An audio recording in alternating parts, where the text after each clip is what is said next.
بسم اللہ الرحمن الرحیم۔ السلام علیکم۔ مصر کے شہر قہرہ کے اندر ایک بہت بڑا بازار تھا۔ اس بازار کا نام ویسلی بازار تھا۔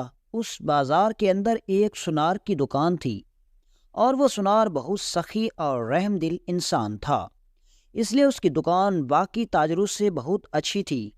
ایک دن وہ سنار اپنی دکان میں بیٹھا ہوا تھا کہ اس کی دکان میں ایک چور داخل ہوا۔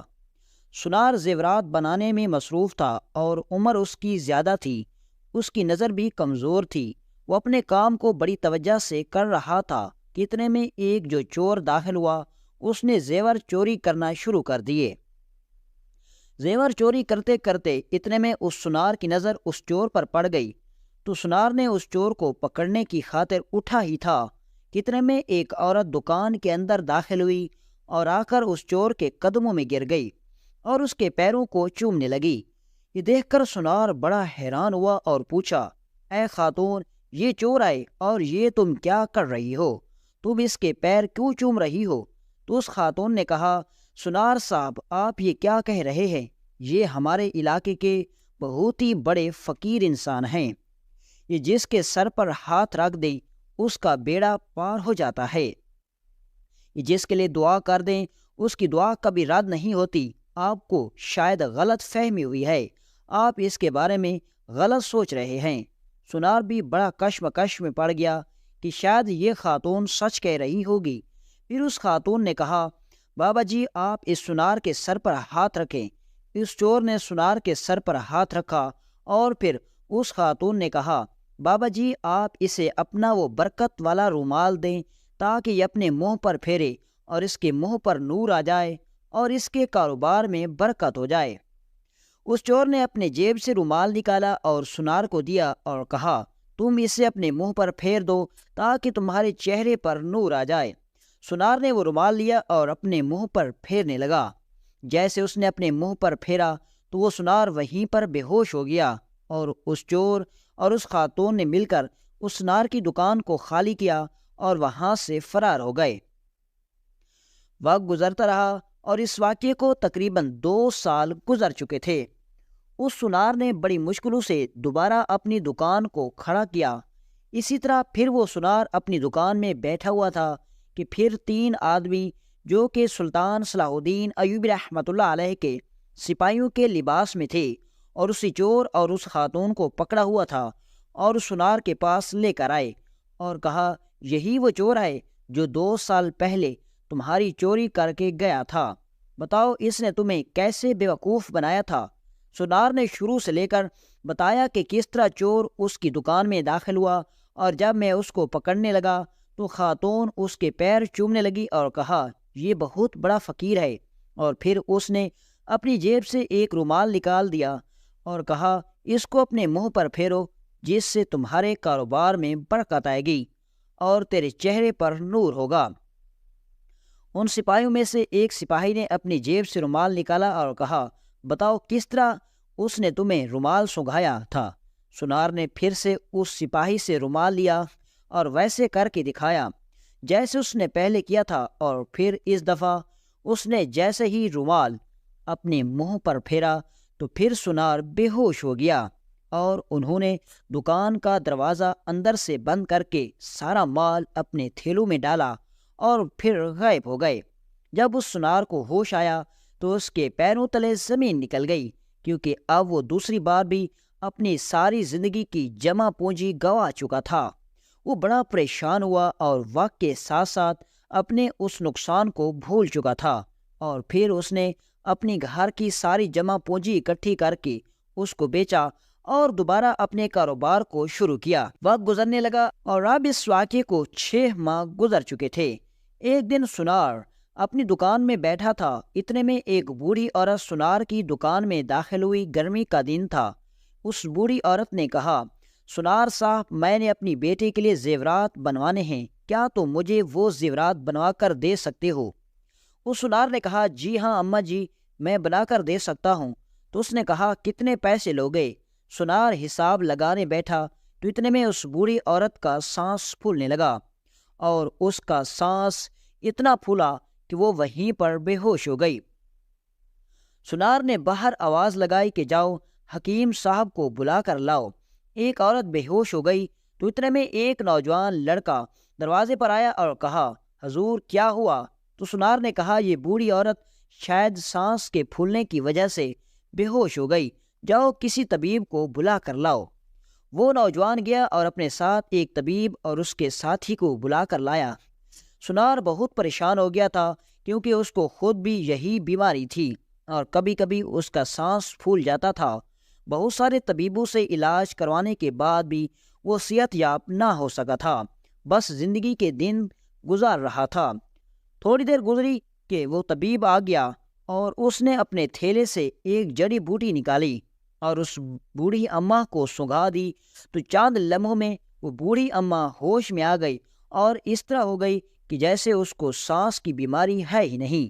یہ دیکھ کر سنار بڑا حیران ہوا اور کہا، طبیب صاحب آپ وہ جڑی بوٹی مجھے بھی دے دیں کیونکہ میں بھی اس بیماری سے بہت پریشان ہوں۔ اس طبیب نے اپنے تھیلے سے جڑی بوٹیاں نکالی اور اس سنار کو دی۔ اس سنار نے جیسے ہی وہ جڑی بوٹی سونگھی پھر سے بے ہوش ہو گیا۔ اس بوڑھی عورت نے، جس نے بوڑھی عورت کا حلیہ بنایا ہوا تھا، وہ حکیم جو کہ اصل میں چور تھا، ان سب نے پھر سے اندر سے دکان کا دروازہ بند کیا اور سارا سامان اپنے اپنے تھیلوں میں بھرا اور وہاں سے رفو چکر ہو گئے۔ اب جب تیسری مرتبہ سنار لٹ گیا اور اس کی آنکھ کھلی تو اب ہلنے کے قابل نہیں تھا کیونکہ وہ اپنی ساری زندگی کی جمع پوجی اور اپنے گھر کو بیچ کر سب کچھ لٹا چکا تھا۔ وہ بہت پریشان ہو گیا اور رو رہا تھا۔ وہ پھر تھوڑی دیر سوچنے کے بعد اس کے دماغ میں ایک ترکیب آئی اور وہ سلطان صلاح الدین ایوبی رحمۃ اللہ علیہ کے دربار کی طرف چل پڑا۔ وہ سلطان صلاح الدین ایوبی رحمۃ اللہ علیہ کے سامنے حاضر ہوا اور شروع سے لے کر مکمل داستان سنائی اور سلطان کو بتایا کہ کس طرح ان شاطر چوروں نے سنار کو 3 مرتبہ بڑی ہی چالاکی سے لوٹ لیا۔ یہ سن کر سلطان صلاح الدین ایوبی رحمۃ اللہ علیہ بڑے حیران ہو گئے کہ آخر چور اتنے کیسے شاطر ہو سکتے ہیں کہ ایک ہی سنار کو بڑی ہی پھرتیلی سے 3 مرتبہ لوٹ چکے ہیں۔ سلطان کو حیرت بھی ہو رہی تھی اور ان چوروں پر غصہ بھی آ رہا تھا کیونکہ انہوں نے اس پورے بازار میں صرف ایک سنار کو ہی لوٹنے کا ٹھیکہ لے رکھا تھا۔ سلطان صلاح الدین ایوبی رحمۃ اللہ علیہ پریشانی کی حالت میں بیٹھے تھے۔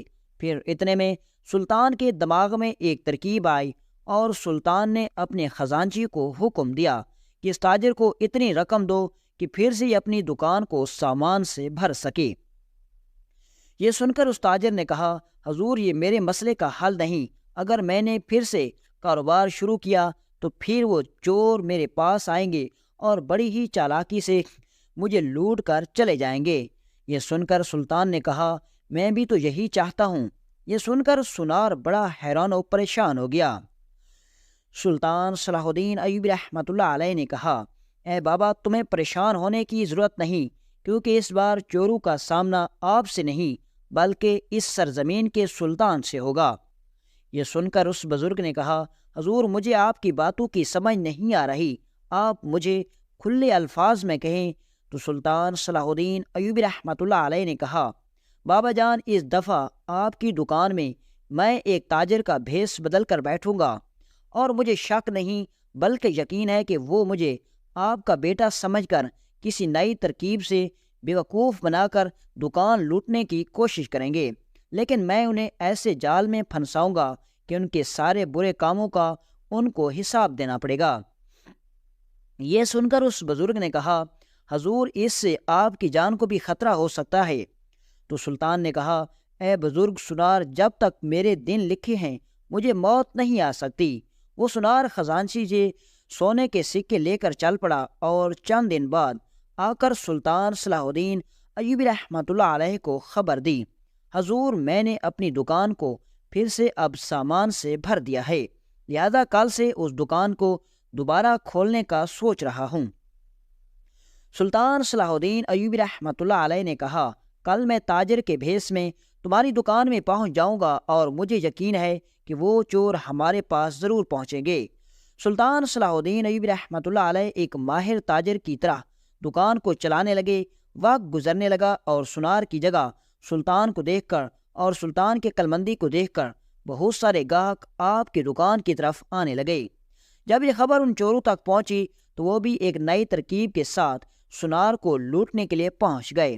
جیسے ان چوروں نے دیکھا کہ اب دوپہر کا وقت ہے اور دکان میں ہجوم ختم ہو گیا ہے، تو ان چوروں میں سے ایک وہی خاتون اور وہی بڑا چور سلطان صلاح الدین ایوبی رحمۃ اللہ علیہ کی دکان میں حاضر ہوئے اور کہا، حضور، میں اپنی بیوی کے ساتھ راستے میں آ رہا تھا اور راستے میں ہم پر ڈاکوں نے حملہ کر دیا، جس کی وجہ سے میری بیوی زخمی ہو گئی، اور زخمی ہونے کی وجہ سے اس کے زیورات پر سارا خون لگ گیا، اور خون میں موجود تیزابیت کی وجہ سے اس کے زیورات کا رنگ خراب ہو گیا، اور زیورات میں سے خون کی بو آتی ہے۔ حضور، آپ اس زیورات پر مزید سونے کا پانی چڑھا دیں اور اس کی ہمیں رقم بتا دیں تاکہ ہم ادا کر دیں۔ سلطان صلاح الدین ایوبی رحمۃ اللہ علیہ نے ان زیورات کو دیکھا تو وہ بالکل صحیح تھے۔ سلطان نے کہا، یہ زیورات تو مجھے بالکل صحیح نظر آ رہے ہیں۔ تو ان میں سے ایک چور نے کہا، سنار جی، آپ ان زیورات کو سونگھ کر دیکھ لیں کہ اس میں ابھی تک بھی انسانی خون کی بو آتی ہے۔ جیسے ہی سلطان نے اس کی بات سنی تو سلطان سمجھ چکا تھا کہ یہ پھر سے ان کی چال ہے اور یہ زیورات کے ذریعے مجھے نشیلی چیز سنگھا کر بے ہوش کرنا چاہتے ہیں تاکہ ہمیں دوبارہ لوٹ سکیں، اور یہ اس بار ایک نئی ترکیب کے ساتھ آئے ہیں تاکہ وہ سنار کو یعنی مجھے بے وقوف بنا سکیں۔